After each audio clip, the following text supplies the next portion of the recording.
Hello students, today we are going to study what are writs and what are the different type of the writs. Now the question is, what are writs? Now writs are simply the written orders which are passed by the Supreme Court and the High Court. Now the question arises, under which provision or under which article of the Indian Constitution this power is given to the Supreme Court or the High Court. For Supreme Court, the power is derived under Article 32 of the Indian Constitution, and for the High Court, the power is derived under Article 226 of the Indian Constitution. Now the question arises, what is the need? What is the need for the writs? Well, when the extraordinary situation demands that the remedy needs to be provided immediately and the ordinary legal instruments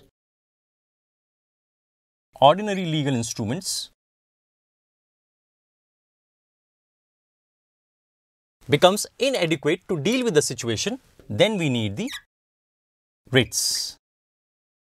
According to the Constitution of India, there are basically 5 types of the writs which can be issued both by the Supreme Court as well as the High Court. Now, among the 5 types of the writs, I have told the first one is habeas corpus. Second one is mandamus. Third one is certiorari. The fourth one is prohibition. And the fifth and the final one is quo warranto.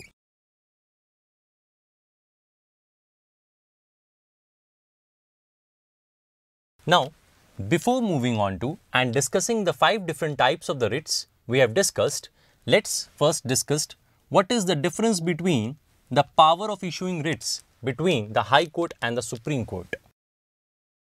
Now, as we have said that both the High Court and the Supreme Court under the respective articles, Article 226 and Article 32 of the Indian Constitution, can issue the writs, all 5 writs. But the issue is, as when the High Court issue writs, it can issue writs both for the fundamental rights as well as for the ordinary constitutional rights.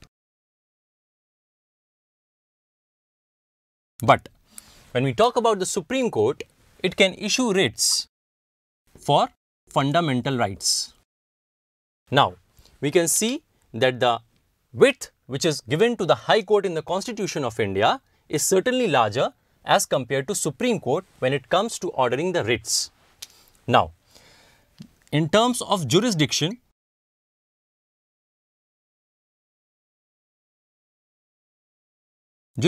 of Supreme Court is certainly greater. So, the jurisdiction of Supreme Court as well as the territorial jurisdiction is certainly greater for Supreme Court when we compare it with the High Court jurisdiction. Now, when we have discussed the writ power of the High Court and Supreme Court, it's time to move to the first writ, and that is habeas corpus. Now, when we talk about the habeas corpus, it simply means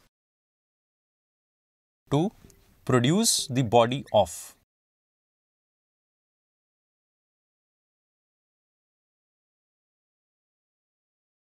Now, when we say that it means to produce the body of, we simply means it provides a protection. It provides a protection against arbitrary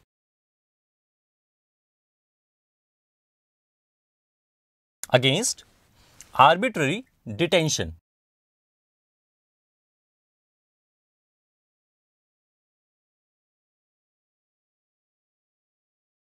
So, under habeas corpus, the freedom to question the grounds on which one can be put under detention is certainly questioned.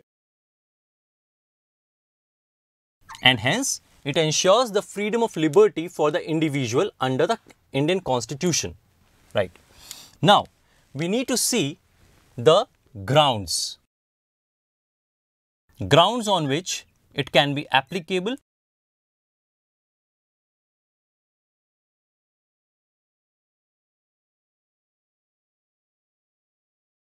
as well as the grounds on which it cannot be applied. Now, when we talk about the habeas corpus, the habeas corpus writ can be applied both against the public and private individuals.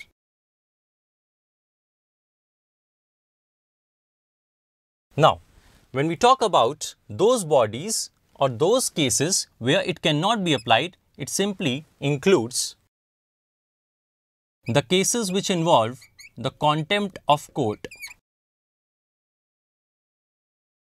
or when we have a lawful detention,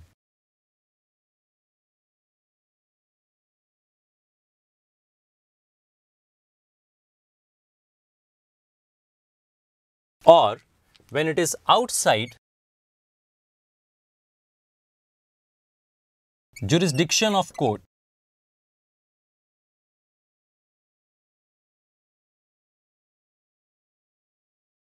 So, we can say that in these cases, the writs which is given by the court, be it Supreme Court or be it the High Court, cannot be applied. Hence, this ends our first writ, that is the habeas corpus. Now, we will look into the second writ, and that is mandamus. Next, we talk about the second writ, and that is mandamus. Now, the question is, what does this word mandamus means? It simply means we command.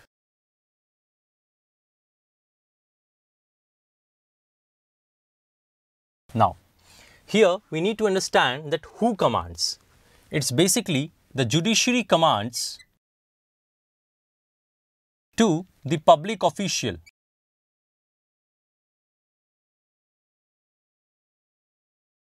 Why and when we need to command? The judiciary need to command the public official when the public official has either failed or refused to perform the official duty. This is the reason why the courts order mandamus. Now, we will again look into the scenario where mandamus can be applied and where it cannot be applied.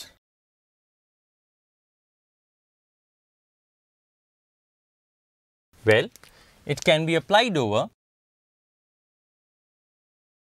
public body, it can be applied over the tribunals, it can be applied over the government, it can be applied over inferior courts,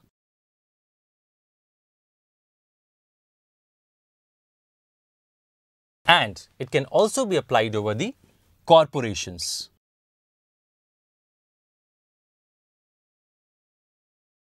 Now,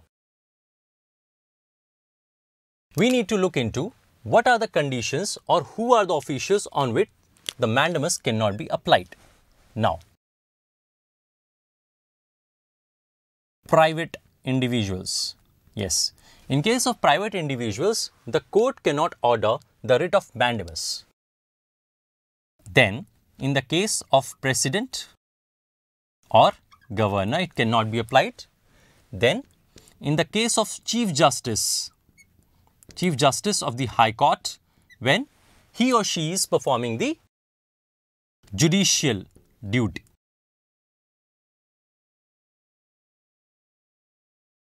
Another one is in case of contractual obligation.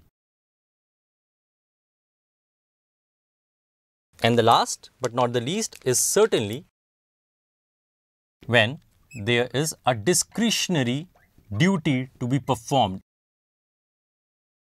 So, these are the scenarios where the mandamus cannot be issued by the High Court or the Supreme Court. Now, we will be looking into the third writ, and that will be the prohibition.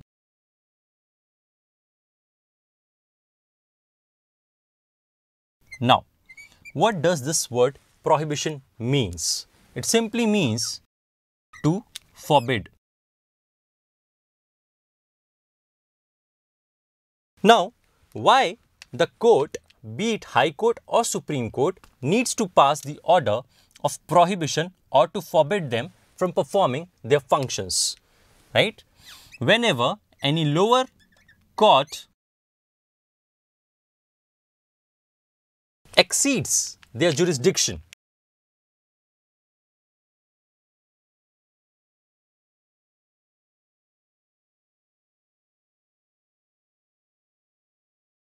then in that situation, the High Court or the Supreme Court can order the prohibition. So, in short, we can say that the writ of prohibition basically calls for inactivity. Now, inactivity by whom? Inactivity by the lower court or the tribunals when they exceed their jurisdiction. Now, we need to see that for which bodies it is applicable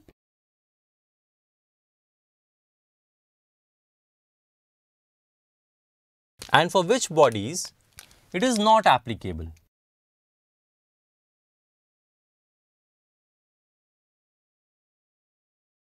Right. So, here we can say that the writ of prohibition can be issued by a higher court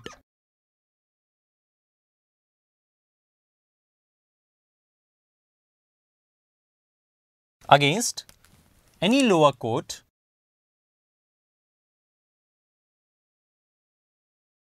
or the tribunal. Now, we need to see the bodies against which it is not applicable. So, first will be private individuals.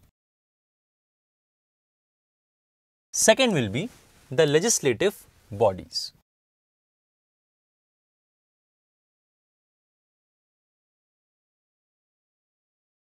And third will be the administrative bodies.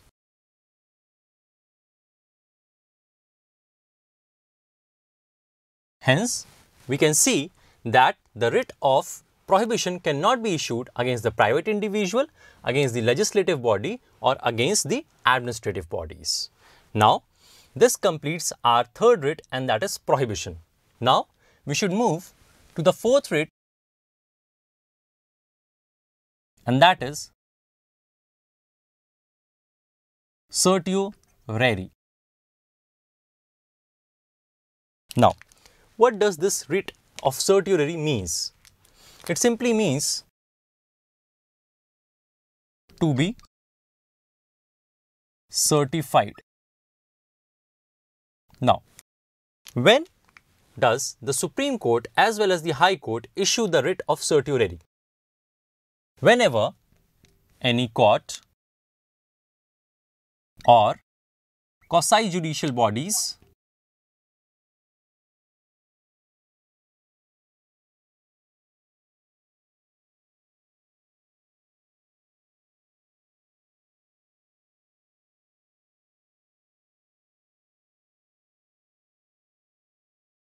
or even administrative authorities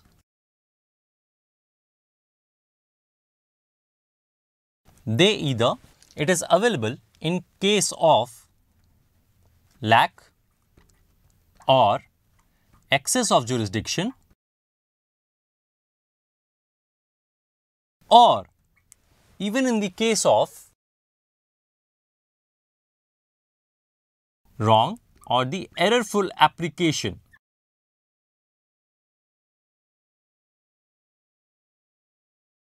of law.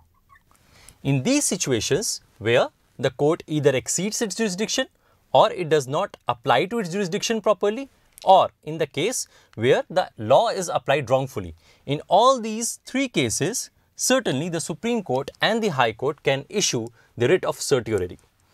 Now, we also need to look into the category where it can be issued against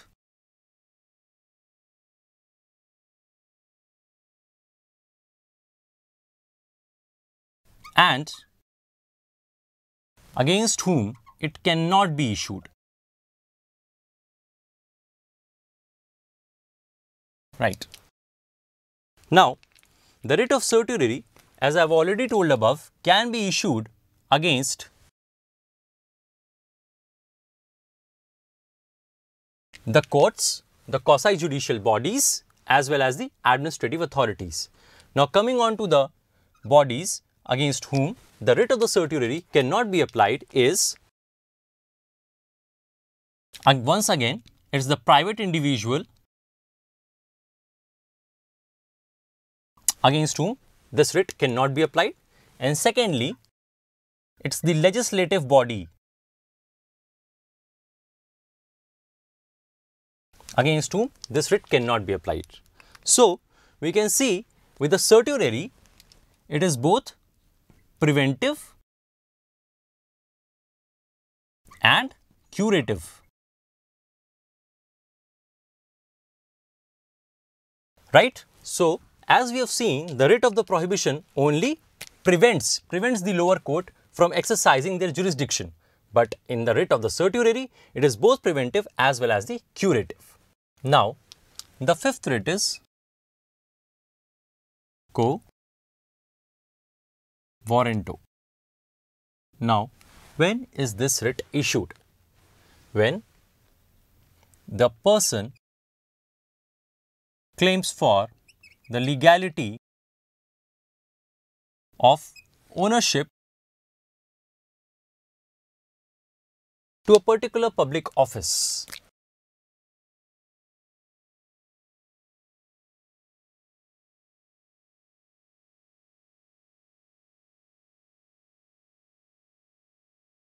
Right?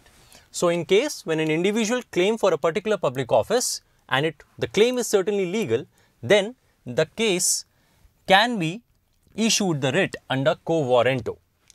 Now, there is an important conditionality which is associated with the writ of the quo warranto, and that is this particular public office for which the person has a stake, his claim has to be an office of substantive importance.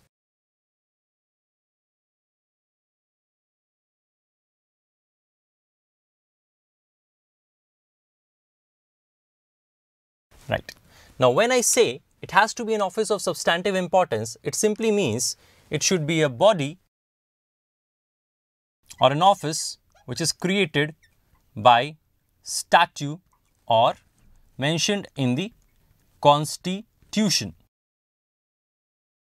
Hence, we can say that this writ basically protects the claim of an individual to a public office which is of substantive importance. Now, another very significant point when it comes to ordering the quo warranto writ is it can be asked for by any individual, not only the person who is affected, right? So, here the situation of the loci standi is certainly relaxed. So, here we end up the chapter on the writs where we discussed the 5 important writs which can be issued by both the Supreme Court as well as the High Court. I hope you liked the video and thank you and have a good day.